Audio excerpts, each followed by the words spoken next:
సీతారామాభ్యాం నమః. శ్రీ గురుభ్యో నమః.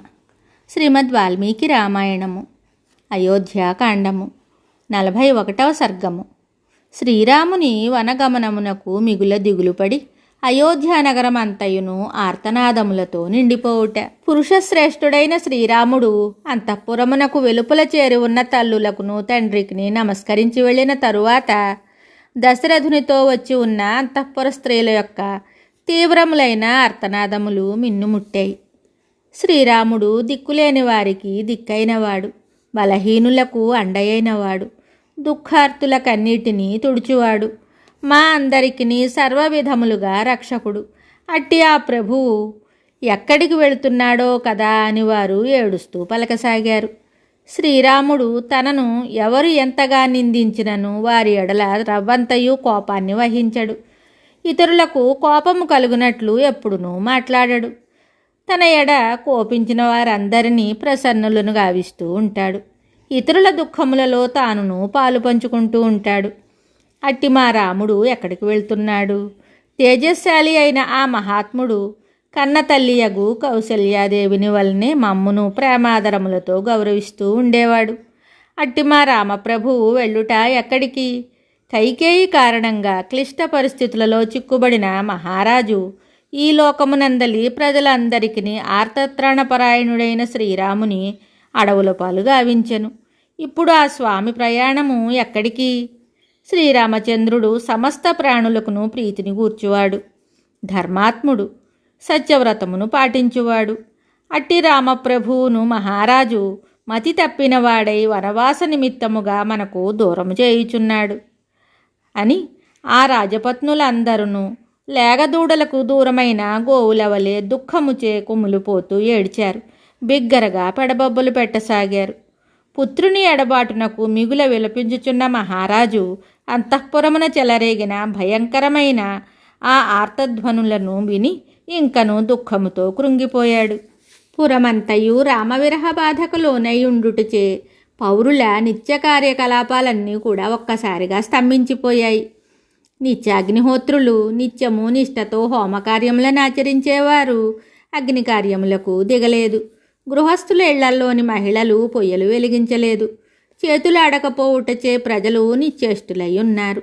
ఇన్నెందుకు?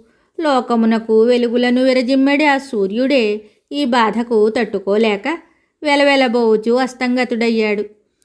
ఏనుగులు తాము తినబోతున్న ఆహారాన్ని నేలకు జార్చినవి. పాడి ఆవులు తమ లేగల ఆకలి మాటనే మరిచి వాటికి పాలిచ్చుట మానివేశాయి. తొలి కాన్పునందే పండంటి కొడుకును కన్న తల్లియు సంతోషమునకు నోచుకోకుండా ఉంది.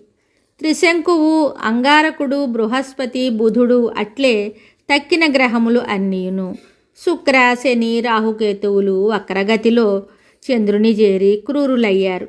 నక్షత్రములు తేజస్సును కోల్పోయాయి. గ్రహములు కాంతి తరిగిపోయి ఉన్నాయి. కోసల దేశ నక్షత్రమైన విశాఖ పొగచే ఆవరింపబడి నిస్తేజమయ్యింది.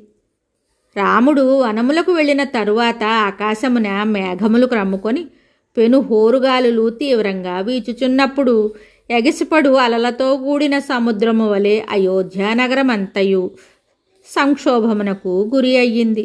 ప్రజలెల్లరూ సంక్షోభమున మునిగి ఉన్నారు. అన్ని దిక్కులయందును చిమ్మ చీకట్లు క్రమ్ముకొనగా ప్రజలందరూ వ్యాకులపాటుకు లోనయ్యారు. ఆదిత్యాది గ్రహములను అశ్విన్యాది నక్షత్రములను తేజోవిహీనములయ్యాయి. అకస్మాత్తుగా పౌరులందరినీ దైన్యం ఆవరించింది. పౌరులలో ఏ ఒక్కరికి ఆహార విహారముల మీదికి మనసే పోకుండెను. అయోధ్యలోని ప్రజలెల్లరూ ఎడతెగని దుఃఖభారంతో నిరంతరము నిట్టూర్పులు విడుస్తూ దశరథ మహారాజు యొక్క దురవస్థను గూర్చి బాధపడసాగారు. రాజవీధులలోని జనులందరూ కన్నీరు మున్నీరుగా విలపిస్తూ శోకంతో కుమిలిపోతూ ఉన్నారు. ఒక్కరి ముఖమునందైనను సంతోషపు రేఖయే లేకుండెను. గాలులు చల్లదనాన్ని కోల్పోయాయి. చంద్రుడు సౌమ్య లక్షణానికి దూరం అయ్యాడు. సూర్యతాపము సన్నగిల్లింది. జగత్తంతయు క్షోభమున మునిగి ఉంది. పిల్లలు తల్లిపాలు తాగటం మానేశారు. సతీపతులు అన్యోన్య సుఖాసక్తుల మాట మరచారు. సోదరులు పరస్పర ప్రేమానురాగముల ప్రసక్తి పక్కన పెట్టారు. అందరూ తమ అన్నింటినీ వీడి శ్రీరాముని ధ్యాసలోనే మునిగిపోయారు. శ్రీరాముని మిత్రులందరూ మతులు పోయిన వారై శోకభారమున దిగులుతో మంచం పట్టారు. వారి కదలికలే ఆగిపోయాయి.